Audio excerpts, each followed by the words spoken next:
Los tres tipos de hernias más comunes van a ser las hernia inguinal, directa, hernia inguinal indirecta y la hernia femoral.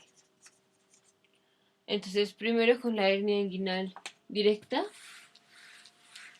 recordemos cómo está el triángulo de Hasselbalch.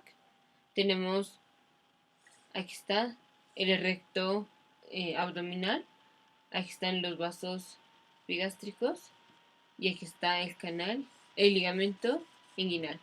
Este es el triángulo de Hasselbalch, cuyas barreras son medial, el recto abdominal,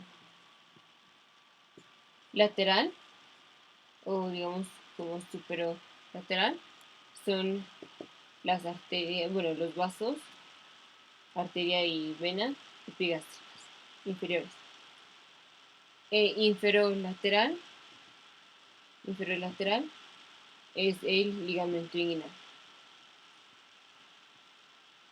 La hernia inguinal directa va a nacer aquí, en el triángulo de Hasselbalch. Entonces, la hernia inguinal directa es medial a los vasos epigástricos,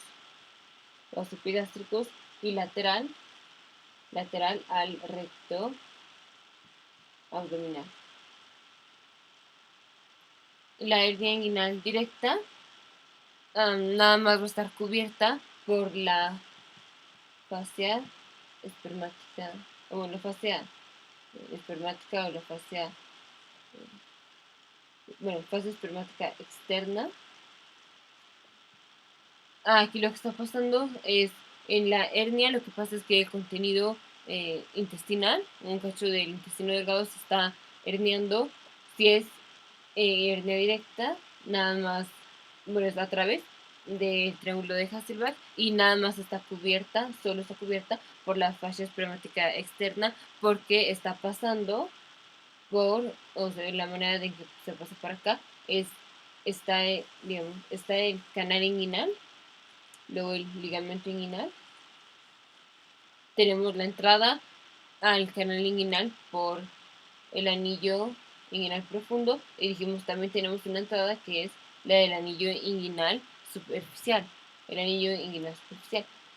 Esta está entrando aquí, está entrando por el anillo inguinal superficial. Está entrando nada más. Aquí, digamos que estaba la tripa y entró acá, así. Y entró al canal inguinal y ya, acá sigue el canal inguinal y así. Entonces entró por acá y nada más está cubierta pues de la fascia espermática externa, que es la que es formada por el oblicuo externo. El oblicuo externo, la aponeurosis del oblicuo externo forma el canal inguinal, el anillo inguinal superficial. Eso es para la hernia inguinal directa y esta es más común en adultos. Ahora la hernia inguinal indirecta, esta nace aquí a falta del triángulo de Hasselbalch. Esta nace aquí, así. Esta es lateral a los vasos epigástricos y es superior, pues igual que la otra. Las dos están arriba del canal inguinal. Lo que diferencia a una hernia inguinal de la otra, si es directa o indirecta, una es su relación con los vasos epigástricos. La otra es que la hernia inguinal indirecta, esta sí va a pasar, así como aquí se metió la tripa por el canal inguinal superficial, por el anillo inguinal superficial. La indirecta se va a meter desde acá, desde el anillo inguinal profundo, y así sigue acá, por el canal inguinal. Entonces este se mete desde acá, desde el anillo inguinal profundo, y este pues va a estar cubierto de las tres de las tres capas espermáticas. Va a ser la fascia espermática externa, que va a ser aquí, fascia espermática externa, la fascia espermática interna y la fascia transversalis. La, la fascia, la fascia espermática interna está basada por la fascia transversalis. La fascia transversalis, esta capa de la pared abdominal, da la fascia espermática interna. La fascia espermática externa, ya vemos, es la aponeurosis del oblicuo externo. Y la fascia cremastérica está dada por la aponeurosis, o bueno, por la fascia del oblicuo interno. Entonces, bueno, aquí son sus relaciones con la pared abdominal y ahora, pues, las que están ahí al lado del cordón espermático.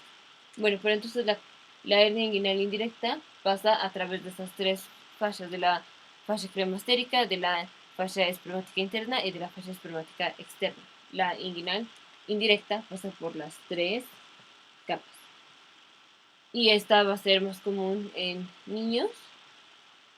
Es la hernia inguinal en niños más común porque puede ser el resultado de involución incompleta del proceso vaginalis. El proceso vaginalis es una proyección, una extensión de el peritoneo parietal y de la cavidad peritoneal. Antes del nacimiento, la comunicación que existe entre la cavidad peritoneal y el proceso vaginalis se cierra. Si no se, se cierra, pero permanece pues abierta hacia el escroto.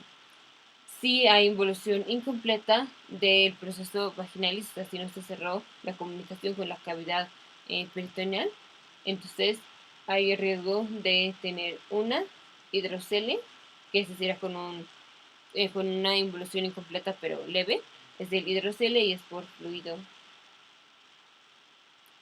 ahí en el escroto, bueno, ahí en el escroto el paciente va a tener pues dolor, bueno, sí puede tener un poco de dolor y va a pasar la prueba de la transiluminación. Si le ponemos luz se va a iluminar y este no va a cambiar con el movimiento, de que si se para o así cambia, no, ese es el ver que se le hizo otra cosa. Y la otra, si la involución es más, bueno, ocurrió menos, o sea, si el defecto es más severo, entonces ya está patente la cavidad peritoneal con el proceso vaginalis y ahí es donde hay riesgo de tener la hernia inguinal indirecta. En un sentido, del hidrocele y la hernia inguinal indirecta, las dos resultan del mismo proceso y podemos verlas como en un continuo. Una nada más es que hubo menos involución. Pero bueno, entonces por eso esto es más común en niños. Y ya la última hernia es la hernia femoral. Esta va a ser más común en mujeres y esta nace aquí, abajo del ligamento inguinal. Esta nace en el triángulo femoral, que está compuesto por el ligamento inguinal, el sartorio,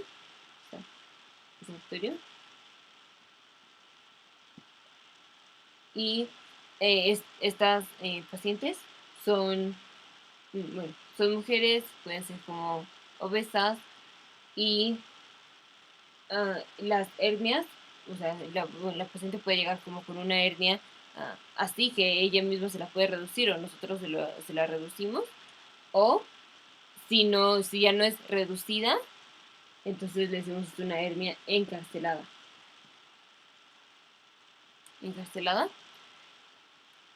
Una encarcelada nada más quiere decir que no es reducida, pero todavía no hay compresión del flujo de sangre. Esto ya sería una hernia estrangulada.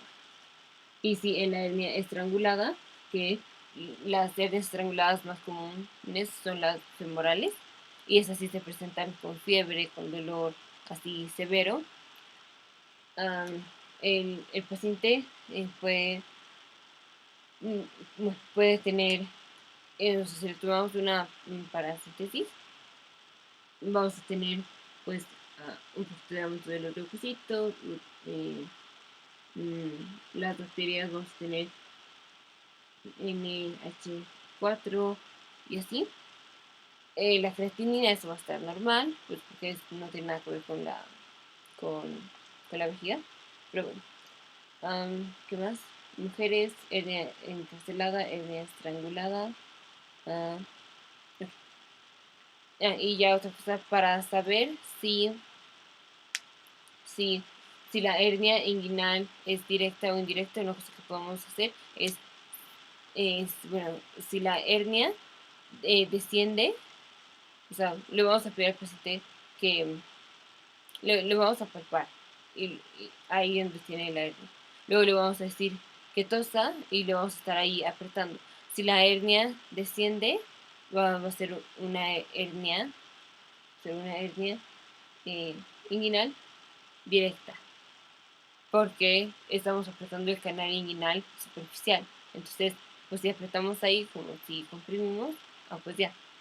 Si no, entonces va a ser una hernia inguinal indirecta, porque está pasando por todo, desde el canal, desde el anillo inguinal profundo. Entonces, pues esta no se va a comprimir como cuando le decimos que todo está ahí y eso. Pero bueno. Entonces, hernias inguinales indirectas pasan eh, lateral a los vasos epigástricos en los niños, es por defecto en el proceso vaginalis. Las hernias inguinales directas pasan medial a las arterias epigástricas, lateral al recto abdominal, pasan en el triángulo de Hasselbalch y nada más están cubiertas por la fascia espermática externa porque nada más pasan por el anillo inguinal superficial. Y las hernias femorales son más comunes en mujeres, son las que más comúnmente se estrangulan o se encarcelan y pasan en el triángulo femoral.